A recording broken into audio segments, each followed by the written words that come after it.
Pessoal, está sendo gravado, estamos na 12ª aula da disciplina. Hoje falaremos um pouco mais de tipos de reações, no modo geral, e a gente vai começar a pegar uns tipos específicos de reações, a começar pela substituição nucleofílica. Eu vou pôr esse link aqui no chat. Quem tiver de computador, laptop, eu acho que quem está com o celular também consegue, mas é bem mais difícil, tá? Vocês vão acessar esse link, por favor. A gente vai entrar no Jamboard para fazer o exercício. Já vi que a Priscila entrou, Gabriela também entrou, por enquanto só as duas. Giovanni também. Acho que 3 pessoas. Quem não puder, não tem problema, pessoal. Não é nada, não vou cobrar nota aqui. É o seguinte, vocês vão escolher uma dessas reações. Na verdade, são estruturas sofrendo quebra e formação de ligações. Então, está acontecendo uma transformação em cada uma dessas estruturas aqui. E o objetivo de vocês vocês vão clicar na canetinha, escolher a cor que vocês acharem melhor, só não vai escolher branco, né? Vou escolher aqui um verde para fazer o primeiro, tá? E aí cada um de vocês vão fazer dois, dá para fazer dois por pessoa, tá? Vocês escolhem aí quem quiser fazer. Vocês vão desenhar os produtos dessas reações. Então a gente tem aqui uma estrutura sofrendo uma reação, né? A gente está vendo elétrons sendo movidos. Então, par de elétrons aqui do oxigênio usado para fazer uma dupla. Esse carbono aqui que estou marcando em verde não pode ficar com 5 ligações, então sou obrigado a quebrar uma ligação. Vai quebrar a ligação mais polarizada para o oxigênio. Então, a gente vai ter aqui carbono, CH3, outro CH3 não mudou, mais um outro produto aqui, um OH-. Tá? Então, esse seria o produto dessa reação aqui que eu fiz em verde. Tá? Então, tentem fazer com mouse é difícil. Se vocês tiverem um tablet, é super tranquilo, só que ele fica com o ruim desse programa aqui, o meu tablet não desenha bem. Mas se vocês puderem tentar fazer pelo menos um aqui, pessoal, a gente tem 3 slides, vamos fazer só 2 slides de exercícios. O terceiro fica como atividade extra. Tá? Então, pode escolher, pessoal. Priscila, Gabriela, Giovanni, pode escolher um. Não sei se vocês vão conseguir. Qualquer coisa vocês me escrevem aí no chat ou pode abrir o áudio aí. Deixa eu ver quem que já fez um aqui. O Giovanni está tentando um. Priscila está tentando outro. Deixa eu ajudar aqui o Giovanni. Então, vou numerar os carbonos aqui. Esse é 1, 2, 3, 4, 5, 6. Tá certo. A menina aqui tá falando que fez na página 2, professor. Oi, Eka. Acho que a Gabriela falou que fez na página 2. É que eu não tô conseguindo ver que eu tô no celular, mas... Aí a Gabriela, né, o Giovanni. Isso, Gabriela. Falta... Deixa eu ajudar aqui. A Gabriela, desculpa, ela colocou esse par de elétrons aqui formando uma dupla, tá ótimo, certinho. Professor, sou eu Essa que tô dupla fazendo esse aqui. daí. Oi? Sou eu que tô fazendo esse daí. Oxe. Acho que ela fez no da página 2. Tá, desculpa, Giovanni. Então, aqui, Giovanni, você teve... tem um par de elétrons aqui, ó, que ele tá atacando esse carbono número 6. E esse carbono número 6 está ligado a um bromo, onde tem uma ligação carbono-bromo, o par de elétrons está indo para o bromo. Então, tem um brometo sendo formado aqui. Tá? Tá. E a ligação vai ser entre o 2 e o 6. Então, se esse aqui é o 2, esse é o 6, eu vou fazer isso aqui, ó. Ah, então, era isso que eu tinha travado nessa parte. Vai formar um anel de 5 membros. Beleza. Tá? Mas tá certinho. Aqui, quem que fez isso? Foi a Priscila? Eu acho que foi a Priscila, né? Então, qualquer dificuldade, vocês podem numerar os carbonos para ajudar a enxergar mais ou menos o que está acontecendo, tá? Então, o que está acontecendo aqui? Vocês podem partir por qualquer seta, não tem uma ordem de qual escolher, por onde começar, vocês podem começar qualquer uma. Tá? Eu vou começar por essa daqui, ó. Essa ligação no carbono 6, que eu creio que seja essa, tá? No carbono 6 tem uma ligação carbono-carbono sendo rompida, e essa ligação vai ser usada para fazer uma dupla entre o 1 e o 6, tá? Aqui é a dupla, tá? Só que não tem a carbonila. Então, essa ligação aqui, pedir licença aqui para apagar. Essa ligação, na verdade, está ligado aqui, tá? Isso. E aí, ok. Formou isso daqui. Por que formou um OH? Porque esse par de elétrons aqui vai ser usado para fazer uma ligação com hidrogênio. Hidrogênio não pode ficar com duas ligações, quebra para formar uma dupla com oxigênio. Tá? Então, essa ligação hidrogênio, ela está aqui, ó. Tá? Então, apareceu dois hidrogênios aqui, na verdade, é um só. Então, aqui vai formar, deixa eu até apagar aqui para ajudar a desenhar, forma CO2 e essa molécula aqui, que é uma função orgânica chamada enol. Tá? Deixa eu ajudar vocês a fazer os outros. Então, se quiser, Giovanni ou Priscila, se quiserem fazer mais, pode fazer, tá? Da outra página. Beleza, professor. Então, aqui, eu vou fazer esse aqui. Não, vou fazer esse aqui. Aqui temos um composto que vai ser atacado pela água, par de elétrons, né? Isso aqui parece um pouco reação ácido-base, nucleófilo e eletrófilo, só que o eletrófilo aqui é um hidrogênio. Então, vai formar uma ligação H3O+, que eu sei que vai ser um H3O+, porque vou quebrar essa ligação aqui para formar uma dupla aqui. Então, eu posso já desenhar mais ou menos o anel de 6. Tá? Esse bromo não aconteceu nada, então vou colocar o bromo mais ou menos aqui. Se eu numerar aqui, 1, 2, 3, 4, 5, 6. 1, 2, 3, 4, 5, 6. No carbono entre 1 e 2, eu vou ter uma dupla, certo? Tem uma outra dupla aqui entre o 2 e 3, só que esse carbono vai ficar com 5 ligações, então não pode, ele vai migrar para 3 e 4. Entre 3 e 4 também vai ficar com 5 ligações, o par de elétrons vai para o oxigênio. Esse oxigênio já está com carga positiva, ganhou um par, ficou neutro. Então tem um CH3 aqui. E o resto aqui não aconteceu nada. Entre 8 e 5 e 6 também tem uma dupla. Então formou um aromático aqui, ó. Um aromático, deixa eu só refazer essa dupla aqui, mais bonitinho. Com um bromo aqui na posição 1 e o OCH3, um éter aqui na posição 4. Vamos fazer esse aqui. Vou pegar uma outra cor aqui para não atrapalhar muito. Aqui eu tenho, você pode escolher também por onde começar. Vamos começar por essa aqui que estou marcando em verde. A ligação aqui, cloro e enxofre, vai ser quebrada e vai ser usada para formar uma ligação dupla oxigênio. Então, essa parte aqui não mexi nada, tá? Formou uma dupla aqui. Então, como é que vai ficar? S dupla O.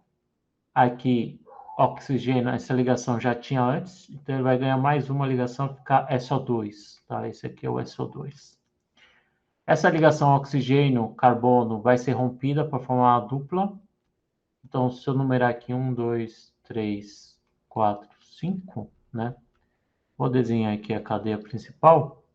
1, 2, 3, 4, 5. No 5 eu tenho duas metilas, tá? No carbono 2 eu tinha uma ligação oxigênio que foi rompida, virou uma dupla ligação. Essa dupla ligação com esse carbono, a ligação dupla 3, 4 foi rompida e foi atacar o cloro. Então eu formei uma nova ligação aqui, ó, que estou marcando mais grosso, com cloro, e essa ligação cloro-enxofre foi rompida. Então, se eu redesenhar um pouquinho mais bonitinho, pessoal, vai ficar algo semelhante a isso aqui, né? Então, o alceno com uma ligação ao cloro. Esse aqui, eu tenho um anel de 6. O anel de 6 não tem nenhuma seta quebrando. Então, eu vou manter a ligação, o anel de 6 membros. O que a gente precisa observar aqui é que eu tenho um nucleófilo e um carbono aqui polarizado, né? Tem uma ligação carbono-bromo. E a ligação carbono-bromo, certo? O bromo é mais eletronegativo que o carbono. Então, o carbono aqui, ele é o pobre da jogada aqui, né? Ele é o pobre em elétrons, enquanto o oxigênio é o rico. Então, é uma reação que está acontecendo dentro da própria molécula, né? A gente chama isso de intramolecular. Então, o nucleófilo, o eletrófilo estão na mesma molécula. Rico ataca o pobre em elétron é aquele carbono que está ligado, um carbono ligado a um átomo mais eletronegativo, né? Ao bromo. E aqui a gente vai ter, então, a formação de uma ligação, nucleófilo-eletrófilo, tá? Se eu desenhar do jeito que estava antes, vai ficar um pouquinho difícil de enxergar. Eu tenho um oxigênio aqui que não aconteceu nada, mas eu usei um dos pares para formar uma ligação aqui. Esse carbono não pode ficar com 5 ligações, então quebra a ligação e forma um brometo.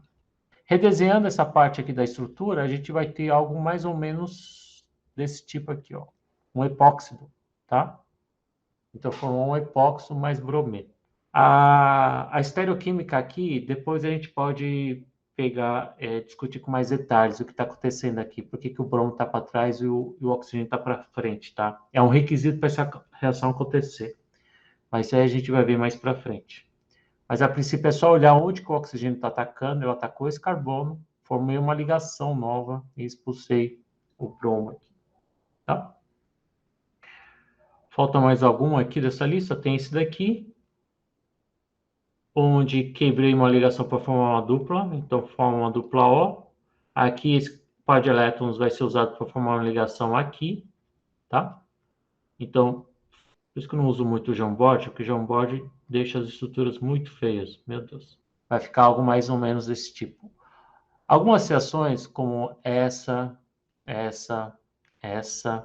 tá? São reações um pouco mais complexas, né? Você vê que tem 3 setas dentro da mesma molécula, são características de reações do tipo de rearranjo. Um tipo de reação também acontece em reações orgânicas. Deixa eu... Opa, quem fez esse aqui? Alguém já adiantou. Tá, esse aqui tá certinho para a Gabriela. Parabéns, Gabriela. A gente tem um par de elétrons aqui formando uma dupla. Esse carbono não pode ficar com 5 ligações, então isso tem a ver com um pouco com a aula da aula passada. A gente tem umas regras básicas quando a gente faz reações, tá, pessoal? A gente não pode desobedecer a regra do octeto, tá? No caso, 8 elétrons por carbono, oxigênio, e no caso dos hidrogênios, 2 elétrons, tá? Então, forma uma ligação dupla. Esse carbono ficaria com 5 ligações, então eu uso essa ligação para mover a dupla de lugar. E quando eu movo a dupla de lugar, expulso o cloro na forma de cloreto, tá certinho isso daqui. Ok? Esse aqui já começa a ficar um pouco, esses últimos aqui começam a ficar um pouco mais difíceis, tá? Eu tenho um bromo atacando esse carbono tem um hidrogênio aqui escondido, tá com 4 ligações, não pode ficar com 5. Vai quebrar a mais polar, certo? Então a ligação carbono-oxigênio. Ficaria ao menos, só que tem 1,5 ácido, então vai pegar o hidrogênio ácido logo de cara. Então a gente vai ter H3C, que não mexi, né? Vai ficar OH e o bromo entrou aqui embaixo. Você vê que a estrutura não está, a geometria dela não está muito legal, tá? Então vocês podem redesenhar ele para deixar um pouquinho mais bonito. Então seria algo mais ou menos desse tipo. Aqui uma reação muito semelhante, agora tem um O- atacando esse carbono, vai abrir, esse oxigênio menos vai abstrair esse hidrogênio, vai quebrar a ligação carbono-oxigênio para liberar outro OCH3-. Então vai ser algo mais ou menos parecido com... Vou mostrar bem onde quebrou, tá? Então seria algo parecido com isso aqui. Então, redesenhando, OH, CH3. Tá? Esse CH3 aqui seria aqui. Esse carbono aqui continua ligado ao oxigênio, tá? Que é aqui ou aqui. E houve uma nova ligação aqui entre esse segundo carbono e o oxigênio, que eu estou representando aqui. Esse aqui já é um pouquinho mais complicado. Um éster com oxigênio a mais, eu esqueci o nome disso. Mas tem 2 oxigênios, né? E aqui, ó, vamos escolher qualquer um aqui. Vamos começar por aqui, tá? Quebrei, então vou quebrar aqui, vou separar os 2 oxigênios já. Ligação vai formar dupla aqui, ok? Aqui eu não mexi. Aqui provavelmente eu vou ter que usar, essa seta provavelmente está errada, tá, pessoal? Acho que tem que sair da dupla, senão vai ficar com 5 ligações aqui. Então, esse oxigênio de baixo que eu estou desenhando mais pretinho, mais escuro é aqui. Ele vai pegar um hidrogênio, então vai ficar OH. Ligação oxigênio-hidrogênio vai ser rompida para formar uma dupla. Então, vai formar uma dupla. Esse carbono aqui é esse aqui. E eu tenho um anel de 4, né? Eu vou desenhar só 3, porque parece que essa ligação aqui foi rompida para atacar o oxigênio. Então, foi movido de lugar. Deu algo mais ou menos parecido com isso. Se vocês observarem bem aqui, eu tenho 1, 2, 3, 4, 5 membros. Então, é um anel de 5. Redesenhando isso, dá algo parecido com isso. Isso aqui a gente chama de gama, alfa, beta, gama lactona, tá? Estrutura bastante comum. Esses últimos aqui são reações também bastante complexas, tá? A nível de pós-graduação. Mas, para vocês terem uma ideia mais ou menos da variedade, né, de mecanismos que a gente pode ter. Aqui eu vou começar com essa ligação. Vou quebrar para formar uma dupla. Eu vou dizer mais ou menos na mesma geometria. Eu quebrei essa daqui, então separei esse pedaço todo do resto. Então tá aqui um pedaço. Essa ligação usou para formar uma dupla. Você vê que essa ponta aqui não se mexe, não teve muita mudança. Uma dupla mudou de lugar para cá, tá? E outra dupla mudou para cá. Redesenhando, isso aqui está totalmente errado no ponto de vista de geometria, tá? Seria um ciclo pentadieno, um anel de 5 com 2 duplas. Essa reação é uma reação muito conhecida. Na verdade, a reação não da esquerda para a direita, mas da direita para a esquerda, tá? Esse aqui também é complicadinho. Eu vou ter que numerar aqui a cadeia mais comprida. 3, 4, 5, 6. 1, 2, 3. Então, começa 4, 5, 6, 7. Então, o que vai acontecer aqui? Essa dupla vai tacar lá no carbono 1. Então, eu vou ligar entre 1 e 7. Tá? Então, provavelmente, eu vou formar um anel de 7 membros. A dupla aqui migrou para cá. Esse carbono não pode ficar com 5 ligações, então eu quebro para formar uma dupla aqui e a dupla atacou aqui. Então, eu vou tentar desenhar um anel. 2, 3, 4, 5, 6. 1, 2, 3, 4, 5, 6. Acho que é isso, tá? Então, 1, 7, 6, 5, 4, 3, 2. A dupla que estava entre 1 e 2 foi para 2 e 3. Lembrando que o 2 tem um carbono. Vou ter que apagar aqui o 2 para não ficar no mesmo lado. Então, o 2 aqui eu tenho uma ligação dupla com 3. Então, tem uma dupla aqui. 3, 4 e 5 tem um anel de 3, só que essa ligação foi rompida para formar uma dupla. Então, a ligação entre 3 e 5 foi rompida. 3, 4, 5. Foi usada para fazer uma ligação entre 5 e 6. E eu tenho uma metila aqui no carbono 5. Então, vamos colocar uma metila aqui no carbono 5. Tá? Então, formou esse anel de 7 membros com 2 duplas e 2 metilas substituídas. É difícil, viu, pessoal? Não é fácil, não. Isso aqui não vai chegar nesse ponto aqui na prova. Par de elétrons de nitrogênio formou uma tripla. Usei uma dupla aqui para... Aqui eu não mexi nada, então vou manter aqui essa perninha. Essa parte de baixo também não mexi nada. Não mexi. Aqui aconteceu alguma coisa, né? Essa dupla ligação foi usada para fazer uma ligação entre esse carbono e esse. Então vai fechar parecendo uma panela aqui fechando. Abriu no oxigênio O- aqui. Tá? Então esse aqui é um anel de 4. Então não está bem desenhado. Se eu tivesse que redesenhar isso mais bonitinho, eu teria algo mais ou menos parecido com isso aqui, tá? Um anel de 4. Complicado, né? Tá? A gente vai lidar com um mecanismo mais simples, mas isso aqui é só fazer um esforço, tentar observar bem que a direção da seta sempre vai envolver movimento de elétrons, tá? Uma coisa que eu esqueci de comentar é o balanço de carga, Tá? Toda reação tem seu balanço de carga e o balanço de massa mantido. Então, se você tem uma espécie negativa aqui, o saldo aqui no final também tem que ser negativo. Então, tem um neutro e um negativo aqui, tá? Se eu tenho uma molécula negativa, o saldo também tem que ser negativo. Então, tem um negativo aqui. Se eu tenho uma espécie positiva aqui, o saldo também tem que ser positivo. Então, isso aqui é neutro, mas eu tenho um positivo aqui no H3O+. Mesma coisa aqui, negativo, negativo. Aqui é neutro, duas moléculas neutras. Aqui é neutro, neutro e neutro, neutro, neutro. Tá? Então, é o balanço de carga e o balanço de massa. Esses aqui são os mais difíceis de todos. Eu peguei de um livro meio antigo, de um site, tá? São exercícios de nível pós-graduação. Esse aqui eu vou deixar para depois, senão a aula de hoje não termina. Então, eu vou tirar um print disso daqui, colocar no PDF, e aí vocês vão me entregar para descobrir quais são os produtos dessas. Essa aqui é uma reação, estou misturando duas coisas diferentes, tá? O que dá, qual a estrutura depois desse movimento de elétrons aqui.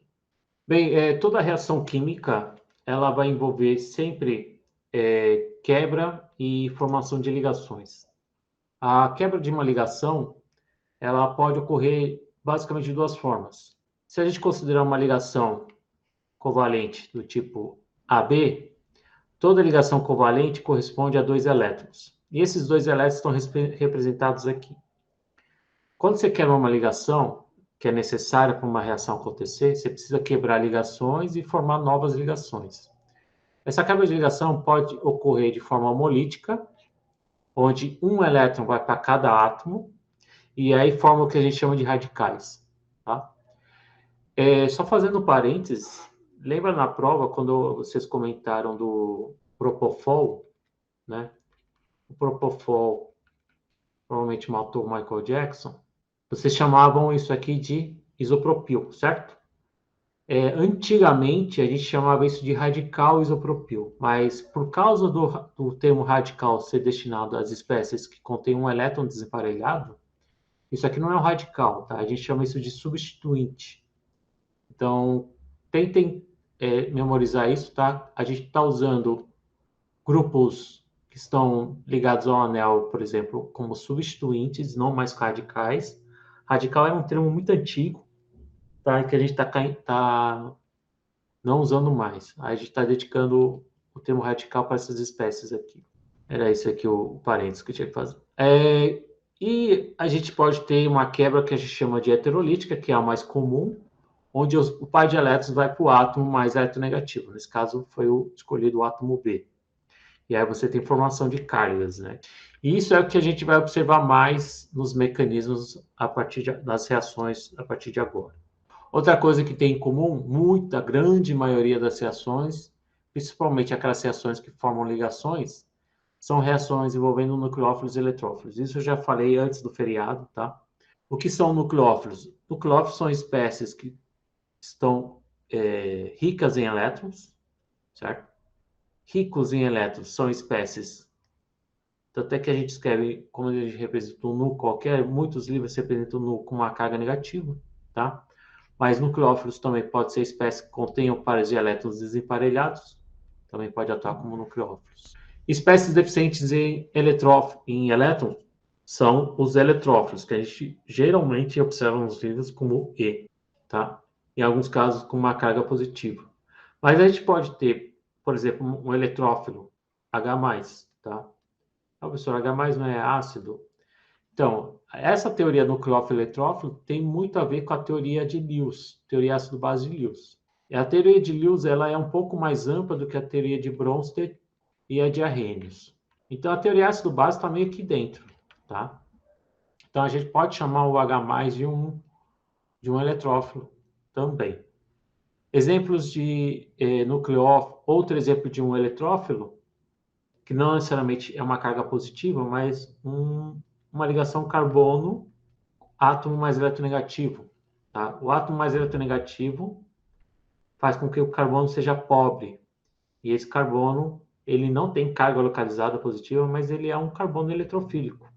tá? Porque eu tenho uma ligação covalente polar aqui, e esse carbono está mais suscetível ao ataque de um nucleófilo, tá? Então, cargas opostas se atraindo. O nucleófilo sempre ataca eletrófilos, tá? O sentido da seta é sempre do rico para o pobre. O rico atacando o pobre em elétrons. Eu separei aqui alguns tipos de reações. A gente viu uma maneira muito geral como as reações ocorrem. Agora a gente vai começar a destrinchar um pouco, né? A gente vai começar a classificar algumas reações que ocorrem em compostos orgânicos. A começar pela reação de adição.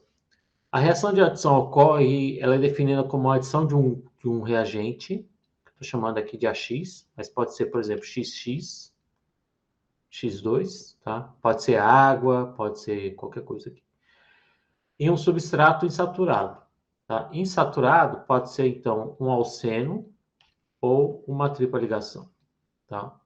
Ou também pode ser um C-dupla-O, C-dupla-N também pode sofrer reações e assim vai, tá? Não precisa ser necessariamente carbono-carbono, pode ser carbono-oxigênio também. Aqui tem uma equação bem geral aqui, mas usando o HX, para mostrar que o H entra em um dos carbonos, enquanto que o outro H entra em outro e o X entraria no outro carbono, que a gente então produto da adição. Observe que a gente tem dois reagentes virando um produto só. Então você meio que adicionou um com o outro, né? Você juntou as duas para formar um único produto. Um exemplo aqui é a bromação de alcenos, mediada por Br2 em solvente apolar. Essa reação é muito usada antigamente para demonstrar a presença de insaturações em gorduras.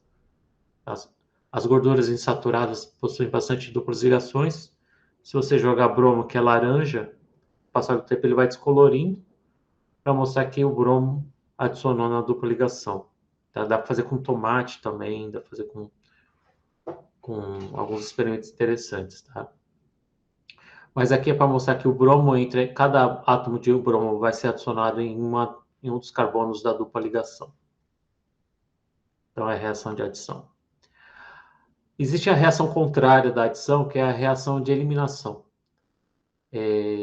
onde a gente remove uma parte da estrutura do substrato, do reagente orgânico, tá? Então esse aqui é um reagente. Geralmente, reações de eliminação são mediadas por base, e essa base tem a função, então, de transformar um composto saturado num composto insaturado. Então, nada mais é que a reação contrária à adição. O mecanismo dessa reação aqui a gente vai ver com detalhes, a gente vai dedicar uma aula exclusiva às reações de eliminação e também de adição. Aqui tem um exemplo aqui, KOH, um brometo de etila. Então, a base aqui vai eliminar um HBr, sai um HBr e forma um alceno como produto.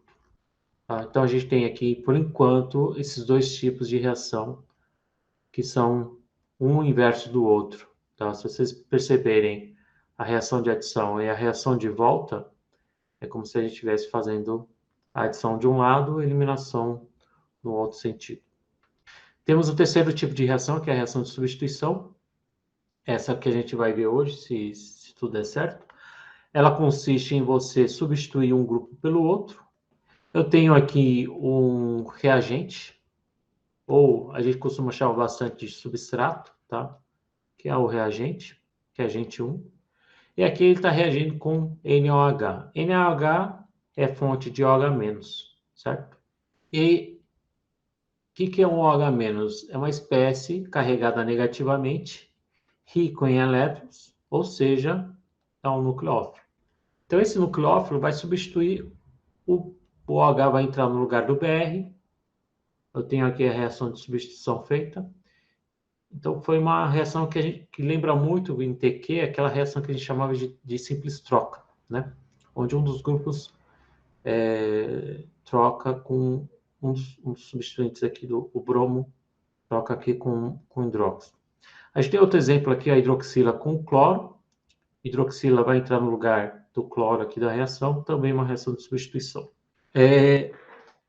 Aí que a gente vai começar a destrinchar um pouco mais as reações de substituição, tá? As reações de substituição tem de vários tipos. Tem em relação à natureza do que a gente vai substituir, do reagente que a gente vai atacar o substrato, né? Então, se for trocar um nucleófilo pelo outro, a gente chama disso de substituição nucleofílica.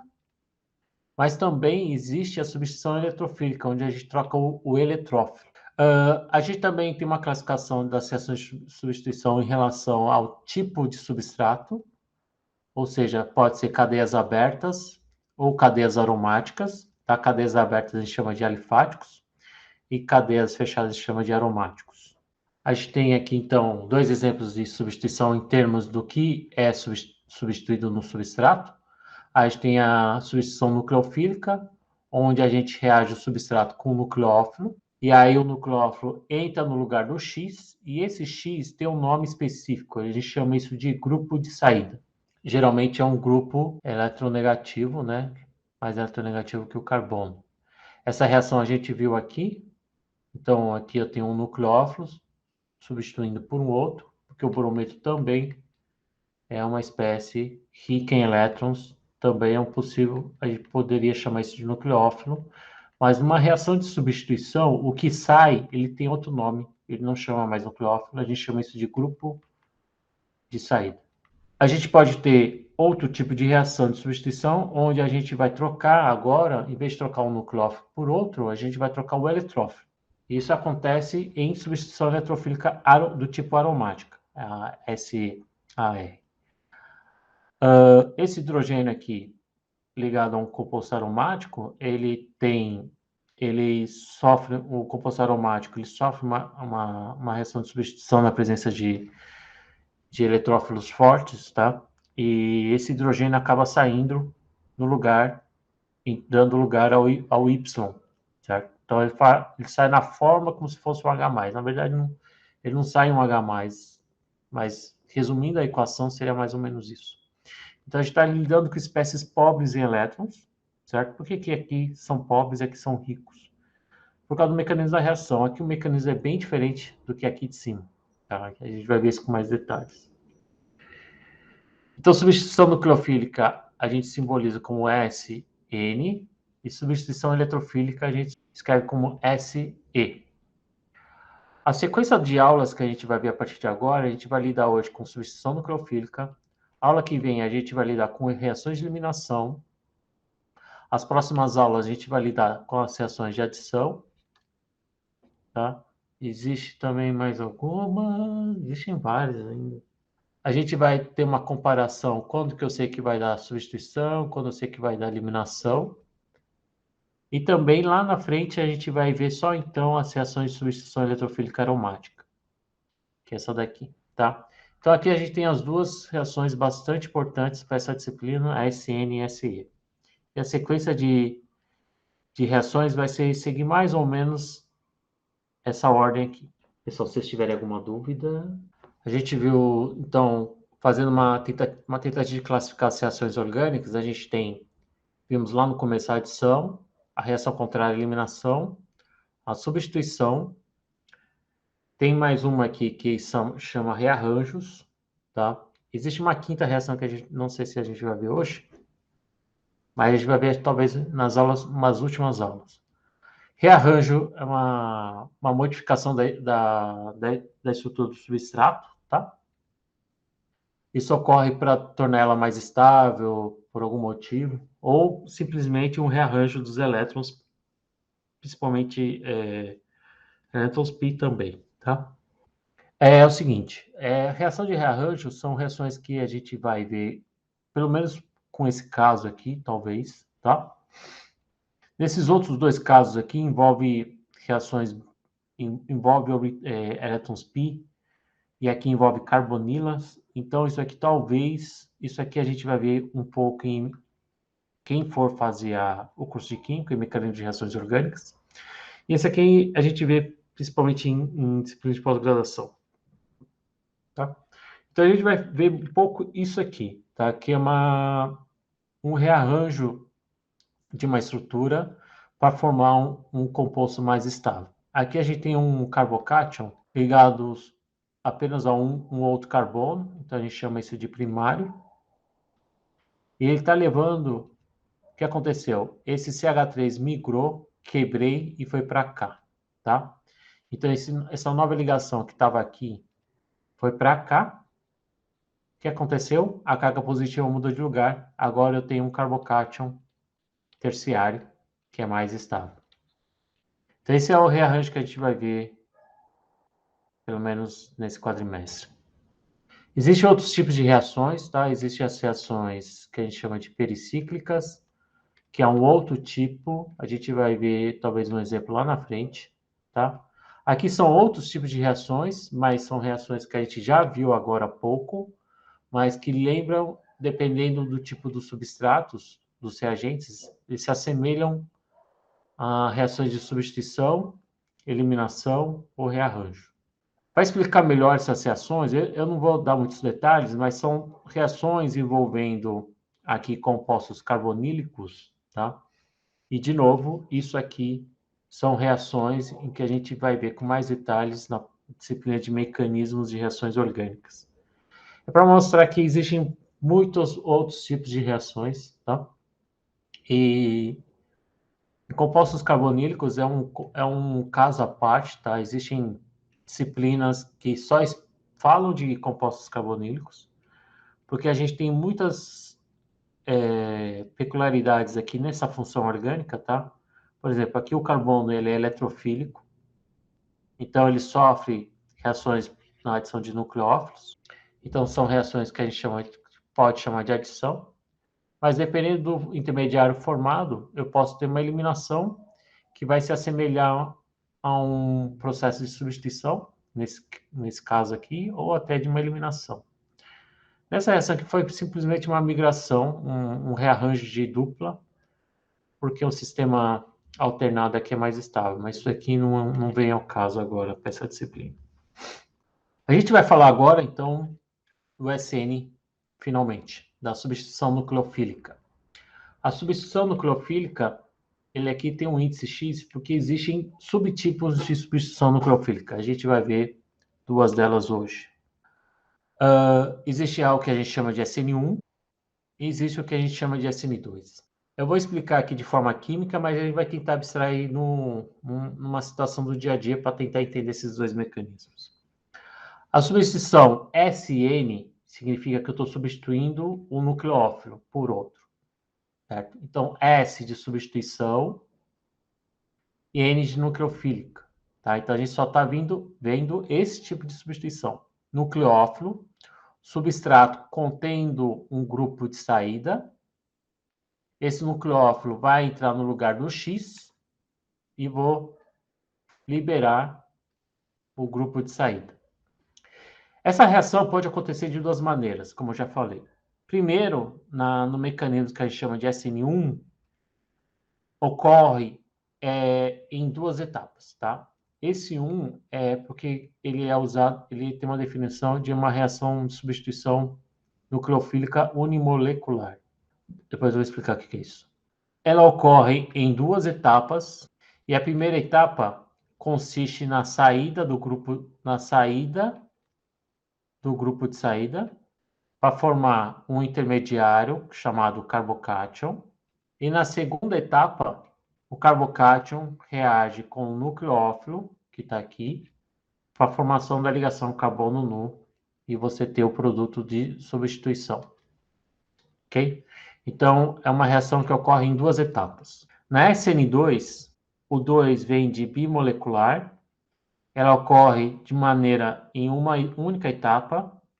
A gente tem aqui um nucleófilo atacando já o carbono, ainda com o grupo de saída. Então, ao mesmo tempo que ele ataca, a ligação CX se quebra, e aí você já tem o produto de substituição e o grupo de saída. Então, a gente tem apenas uma etapa nessa reação. Tá? Se eu tivesse que abstrair um pouquinho esses dois mecanismos, imagina você esperando o trem ou metrô na plataforma. E aí chega o trem lotado. Pode ocorrer duas situações muito comuns, né? Ou a gente espera os passageiros do trem sair para você entrar, Então, você libera os passageiros, e aí você entra no metrô, no vagão. Ou você pode ter uma situação em que, quando a estação é grande, tem duas plataformas dos dois lados, ao mesmo tempo abre as duas portas, ao mesmo tempo que sai os passageiros, você entra no vagão, tá? Então seria uma maneira de abstrair os dois mecanismos. Espero sair para depois entrar, ou ao mesmo tempo que entro, sai o grupo de saída. Então esses são os dois tipos de mecanismos principais. Existem outros, tá, pessoal? Mas esses dois são os principais dados nessa disciplina. Como que a gente, numa reação que a gente faz no laboratório de substituição nucleofílica, vamos supor que você vai fazer uma reação e você não sabe se foi por um mecanismo por SN1 ou por SN2. Então, para a gente identificar se a reação vai por SN1 ou por SN2, a gente pode determinar isso experimentalmente, determinando a cinética da reação. Aqui a gente tem as equações de velocidade para SN1 e para SN2. Então, se a gente for para o laboratório, medir as velocidades iniciais em relação da concentração de substrato, eu não sei se vocês já viram essa definição em TQ, tá? Mas as equações, as leis de velocidade relacionam as velocidades iniciais das reações em função da concentração dos substratos. Só que, na verdade, a gente tem dois reagentes reagindo, né? A gente tem o substrato e o nucleófilo. Então, eu posso ter o jeito mais correto é escrevendo concentração do substrato vezes concentração do nucleófilo. Só que na SN1, a lei de velocidade, a equação de velocidade, ela só depende do substrato. Enquanto que na SN2, ela depende do substrato e do nucleófilo, da concentração dos dois, para alterar a velocidade. Por que na SN1 só a concentração do substrato depende da velocidade? Justamente por causa do mecanismo da reação, tá? Se você olhar o gráfico da SN1 com a SN2, a SN1 ela é caracterizada pela formação do intermediário, carbocátio. E esse intermediário, no ponto de vista de coordenadas de reação, que são esses gráficos que relacionam as energias dos reagentes, dos produtos e dos intermediários, se o carbocátio é chamado de intermediário, ele tem uma certa estabilidade aqui, ele tem um vale, né? Então, no gráfico, ele seria algo como um vale aqui da curva, e caracteriza que eu tenho uma espécie que pode ser isolada e caracterizada, certo? Então, por isso que a gente chama de intermediário, tá? E como ele é uma espécie carregada, ele tem uma energia mais alta do que os reagentes. Então, aqui o reagente e aqui o produto, tá? Se ele tem uma energia mais alta, né? Então, a energia de ativação para essa reação acontecer vai ser alta, tá? A gente tem um delta positivo, né? Então, a reação não é, fugindo da palavra aqui, não é tão espontânea. A gente precisa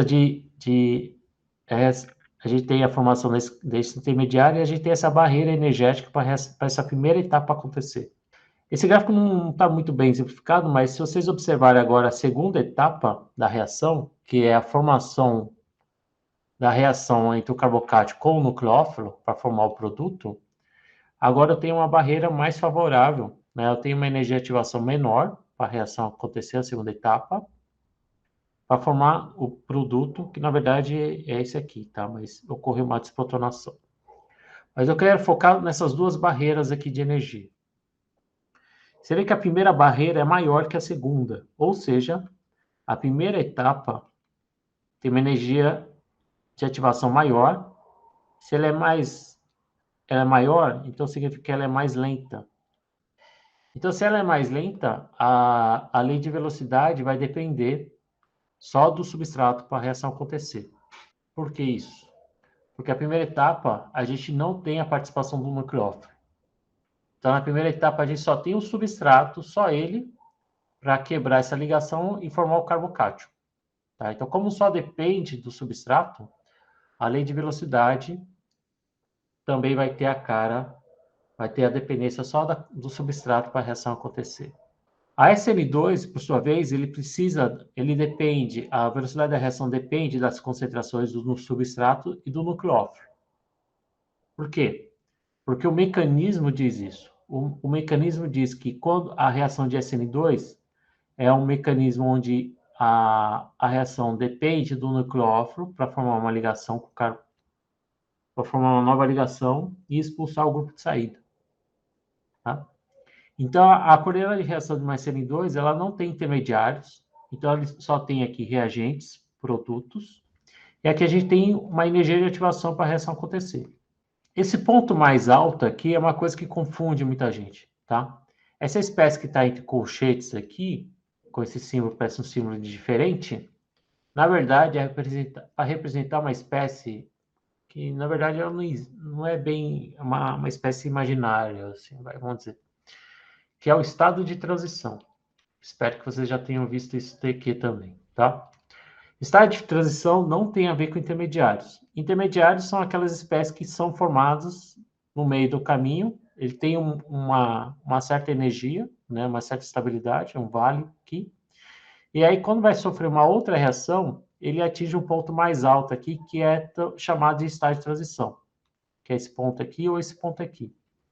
O estado de transição ele é definido como a estrutura, uma representação da estrutura onde a reação pode ir por um lado ou por outro. Ou seja, é o momento em que as ligações estão sendo formadas e as ligações estão sendo rompidas. Então, aqui eu tenho o limiar da ligação sendo formada e eu tenho o limiar da ligação sendo rompida. Isso a gente chama de estado de transição. Ele não é um intermediário. Intermediário é uma coisa que a gente detecta, tá? Experimentalmente. Enquanto que estado de transição, não. Então, por que que SN2 depende do reagente e do nucleófilo? Porque o mecanismo envolve os dois no estado de transição, certo? Enquanto que na SN1, a primeira etapa, que é a mais lenta, né? Ela só depende do substrato para acontecer. O estado de transição aqui da primeira etapa é simplesmente a quebra da ligação entre o carbono e o grupo de saída. A gente consegue prever se a reação vai acontecer por um mecanismo ou por outro também, tá? Além de determinar se a reação está indo para um caminho ou para o outro experimentalmente, dependendo dos reagentes, dependendo do nucleófilo e dependendo das condições da reação, principalmente o solvente que você for usar, você pode prever se a reação vai ocorrer por um mecanismo ou por outro. Então, em termos de substrato, a estrutura do substrato vai dizer bastante para a gente se vai ocorrer SN1 ou SN2. No caso, aqui eu tenho uma sequência de aletos de alquila em diferentes graus de substituição. Aqui tem um aleto de metila, tá? Aqui eu tenho um aleto primário, um secundário e o terciário. O que significa primário, secundário e terciário? É o número de carbonos ligado ao CX. Então, aqui eu tenho outros 3 carbonos. Aqui eu só tenho outros 2, por isso que é secundário. Aqui eu tenho apenas um, né, primário. E aqui eu tenho metila, que são todos hidrogênios. E aqui embaixo também. E aqui eu tenho símbolos de maior ou menor, tá? Isso está mostrando uma tendência, por exemplo, para SN1 é mais fácil acontecer em aletos terciários, e para SN2 é mais fácil para ocorrer em aletos primários ou aletos de metila. Tá? Esse aqui também inclui um pouco na sequência. Qual é o motivo disso? Existem 2 explicações por que SN1 prefere aletos terciários e SN2 aletos primários. Uma delas é o efeito estérico. Como o mecanismo da SN2, você precisa da chegada do nucleófilo ao substrato para expulsar o grupo de saída, você precisa da aproximação do nucleófilo ao carbono contendo o grupo de saída. Se esses grupos ligados ao carbono forem muito volumosos, você vai impedir a chegada do nucleófilo ao carbono eletrofílico. E aí você vai prejudicar a SN2 e você vai acabar favorecendo a SN1. Tá? Então, um dos motivos é impedimento estérico. Então, moléculas pouco impedidas preferem SN2. E moléculas muito substituídas preferem SN1. E o SN1 também tem outro motivo da SN1 preferir aletos mais substituídos é a estabilidade do carbocátio. Se eu voltar aqui e a gente pensar nos carbocátions gerados nessas espécies, a gente vai ter aqui o C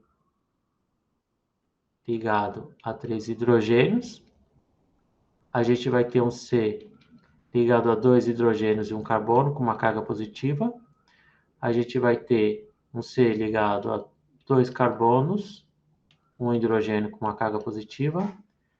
E se a gente pensar, então, na saída do grupo de saída, né, que é o primeiro passo do mecanismo SN1, a gente vai ter aqui um carbono com 3 outros carbonos com uma carga positiva. Se vocês lembrarem lá atrás das aulas de ácido-base, acidez e basicidade, um dos efeitos que ajudava a estabilizar uma base conjugada, lembra, uma base conjugada geralmente era um A-, né? Era efeito indutivo.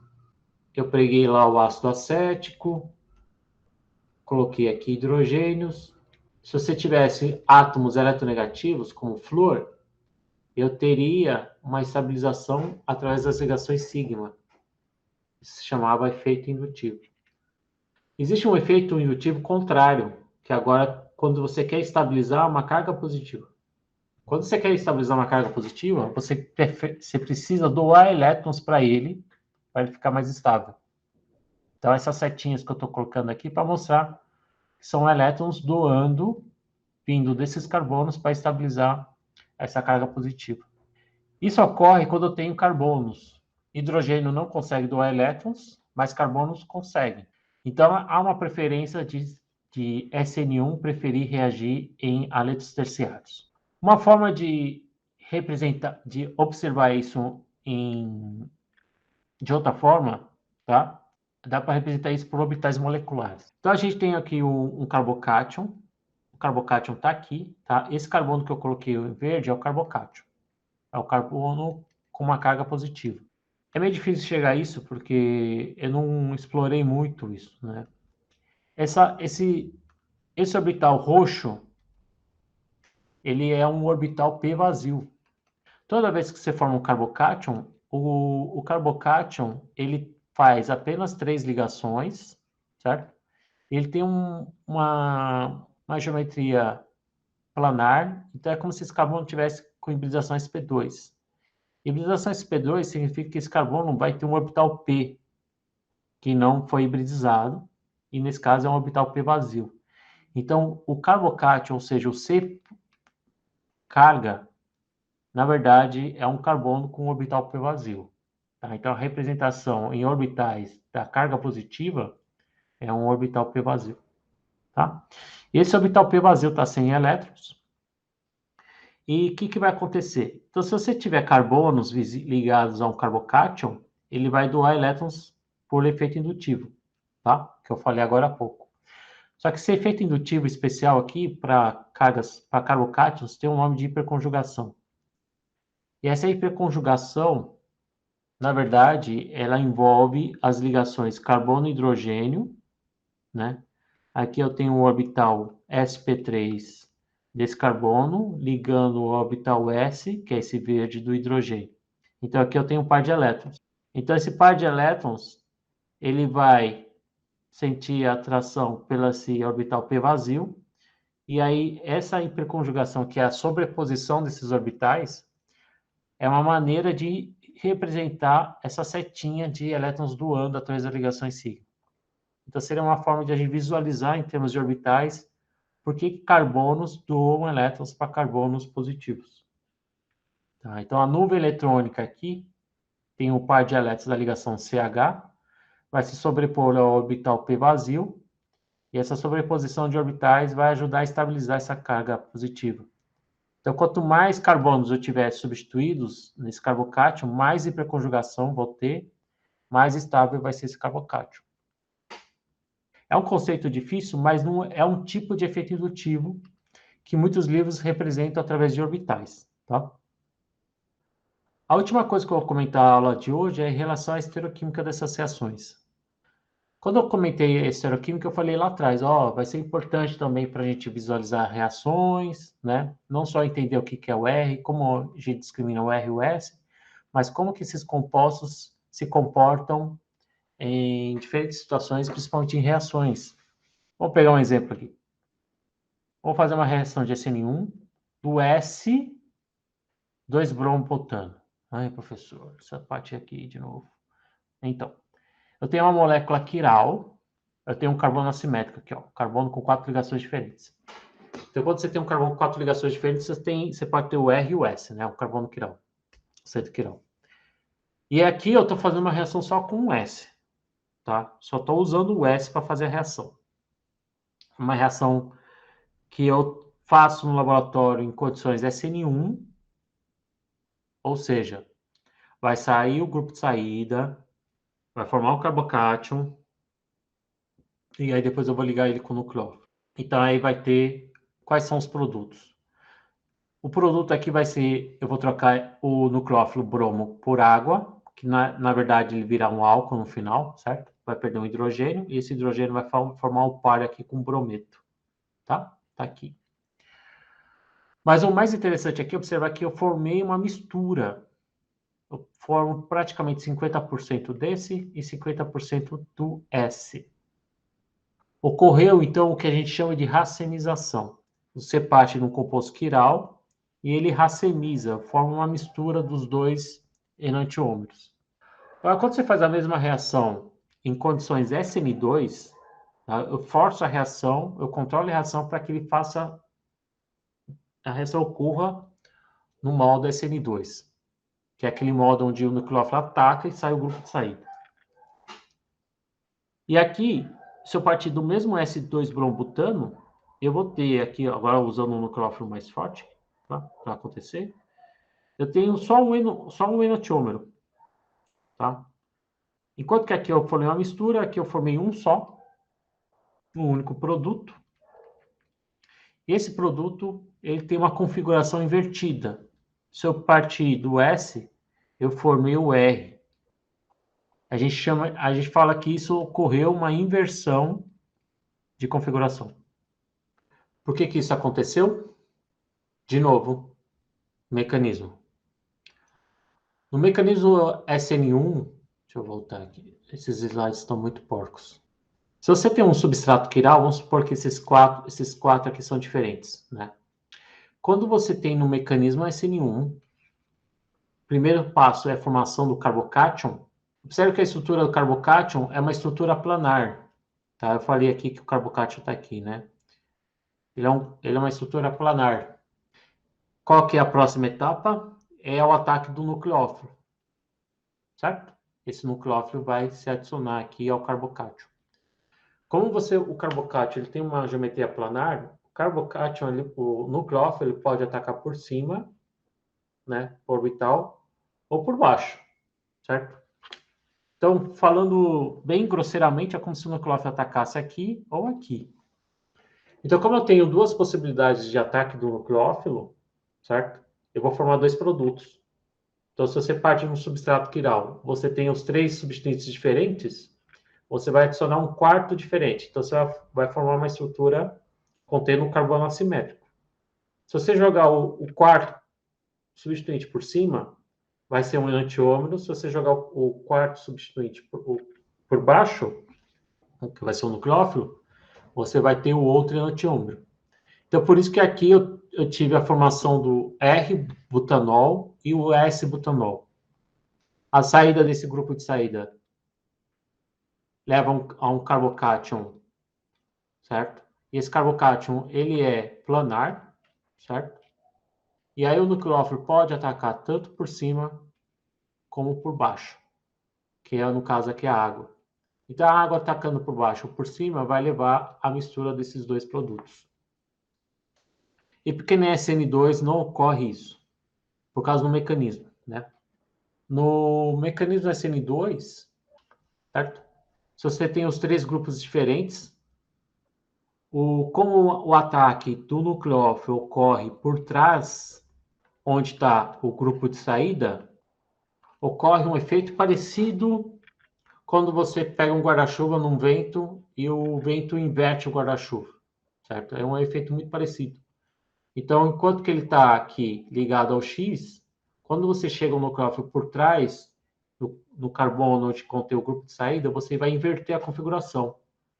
Então, nessa troca, principalmente pelo ataque por trás, vai fazer com que a configuração inverta, ocorre a inversão de configuração aqui no estado de transição, certo? Enquanto que aqui na SN1, a primeira etapa é a saída do grupo de saída, você vai formar um intermediário planar, tá? É o carbocátio. Tudo bem, pessoal? Eu estou meio devagar hoje, que eu estou um pouquinho com sono, dormi mal. Dúvidas?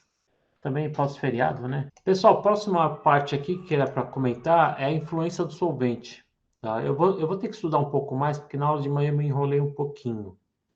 Mas já adiantando isso aqui, eu vou começar a aula que vem mais ou menos nesse ponto aqui, tá? A gente viu a influência do substrato, tá? O efeito do solvente seria aonde que a reação está acontecendo. E falta a gente falar também do aspecto do nucleófilo. Então, são 3 aspectos dessa reação. Ah, tá. A Gabriela falou dos slides. Eu esqueci de colocar da aula passada, né? Eu me comprometo a colocar as aulas assim que acabar essa aula, tá? Estou devendo a aula passada e essa aula de hoje. Eu estou devendo várias coisas também. Estou devendo a correção dos exercícios, exercício 2. Amanhã vai sair o exercício 3, tá? Eu acho que até o final da disciplina a gente vai ter 4, 5 exercícios só, não vai ter muita coisa. Então, falta corrigir e disponibilizar a nota, e falta o exercício 3, tá? Fazendo parênteses. O efeito do solvente vai depender muito do substrato também, né? A gente pode ter substratos carregados ou neutros. Por exemplo, se você tiver um substrato neutro, e aí você faz mais CN1, a primeira etapa é a saída do grupo de saída, você forma o carbocátion e o grupo de saída. Eles são espécies carregadas. Então, que tipo de solvente favorece essa reação? Vai favorecer quando ele interage mais com os produtos, certo? Então, solventes que interagem com íons, por exemplo, solventes polares próticos, vai favorecer esse tipo de reação, porque eu vou criar interações do tipo íon-solvente, íon dipolo, né? Mas se você tem um substrato carregado, que pode acontecer, existem reações que ocorrem SN1 de substratos carregados, o aumento da polaridade do solvente vai comprometer a velocidade da reação. Então, eu tenho aqui 2 exemplos e a gente vai tentar verificar quando que isso acontece em condições de SN2, né? Em condições de SN2, vamos primeiro classificar aqui o nucleófilo e aqui o substrato, certo? O que trocou aqui? Se vocês olharem o produto, o substrato está aqui, ó. Tá? É esse tudo aqui, mas o grupo que vai ser trocado, substituído, é esse grupo inteiro aqui. Então, esse CH3 que eu coloquei em vermelho continua aqui. Ele sofreu o ataque desse nucleófilo, que está em azul, que acabou entrando no lugar desse outro grupo aqui. Então, isso aqui é o grupo de saída, por incrível que pareça. E você vê que aqui eu tenho substratos carregados, eu tenho produtos neutros. Então, a escolha do solvente depende muito da cara dos reagentes e dos produtos. Quando você tem solventes que solvatam melhor produtos, a reação vai ser mais favorecida. Tá? Então, nesse caso aqui, eu prefiro escolher solventes que não sejam tão próticos, tá? Para não fazer ligações de hidrogênio aqui, talvez, com espécies negativas. Então, eu prefiro um solvente polar que não tenha hidrogênios ionizáveis para que consiga solvatar moléculas mais neutras que moléculas carregadas. E aí a reação vai preferir nesse caso aqui. Agora, eu posso ter uma situação contrária. Eu tenho um nucleófilo e aqui eu tenho um produto de substituição. Aqui eu vou entrar aqui para atacar esse e expulsar o iodo. E aí formei esse sal aqui, né? Agora o produto é carregado. E aí é melhor você usar um solvente que consiga solvatar melhor esse produto do que o reagente. E aí você vai deslocar mais o sentido da direção dos produtos. E aí a velocidade aumenta com solventes polares pródicos. Interagem mais com sais do que com espécies neutras. Ok? Eu vou parar a aula aqui, pessoal, porque senão já está pesada a aula, né? Essa parte, esse tópico a gente costuma, classicamente, a gente costuma dar em um mês. Eu estou dando em uma aula aqui, mas é bem pesado mesmo. Você fala tudo em uma aula, principalmente quem não teve contato. A partir da aula que vem, eu vou falar quando que existem substratos que eu tenho uma dúvida, posso causar uma dúvida se vai para SN1 ou SN2, tá? Então, são esses casos aqui que eu vou ter que pegar parte a parte, tá? E aí, quando você tem situação onde o substrato não te responde, se vai por SN1 ou SN2, a reação vai ter que ser vista na questão do nucleófilo, tá? Tem substratos que a gente já sabe que vai ser SN2, tem substratos que a gente já sabe que vai ser SN1, mas tem substratos que fica na dúvida ainda. E aí, quem responde se vai ser SN1 ou SN2 vai ser o nucleófilo. E é a partir daqui, da aula que vem, que a gente vai ficar de olho, então, do nucleófilo, vai analisar um pouco a influência do nucleófilo nas reações, e a gente vai tentar fixar um pouco mais esses conceitos com exercícios, tá, pessoal? Porque isso daqui é muita informação, mas a gente não consegue, talvez, absorver muito só jogando o slide na cara de vocês, tá? Vamos ter que fazer alguns exercícios também. Tudo bem? Dúvidas? Aí, professor, os exercícios desse conteúdo é a lista 5? Creio que sim, Priscila. Eu preciso dar uma checada. Deixa eu ver. Isso. Essa parte aqui é a lista 5. Vocês já podem começar fazendo. Envolve reações de E1, E2, mas isso aí, E1, E2, talvez já consiga falar na próxima aula, tá? Alguma coisa. Mas muita coisa já dá para ir fazendo agora. Tá? O exercício 1, exercício 2 é uma coisa que eu não expliquei, mas é importante falar. Exercício 3, tá? Tem bastante coisa aí. Aí, o 4, 5, 6 já começa a falar de um pouco de iluminação. Aqui tem um pouco de força de nucleófilo. Mas já tentam fazer já algumas dessas reações, alguns desses exercícios, desculpa, para não ficar acumular muita coisa. É isso aí mesmo. É a parte da lista 5. Beleza, Priscila? Ok, pessoal. Então a gente se vê na terça que vem, às 7 horas. Eu vou continuar mais ou menos esse ponto, mas vai ser uma coisa assim, bem plá. Uma coisa, tópico atrás de tópico, um atrás do outro. E a gente vai ter que fazer muito exercício em sala de aula para a gente fixar um pouco mais isso aqui. Tudo bem, pessoal?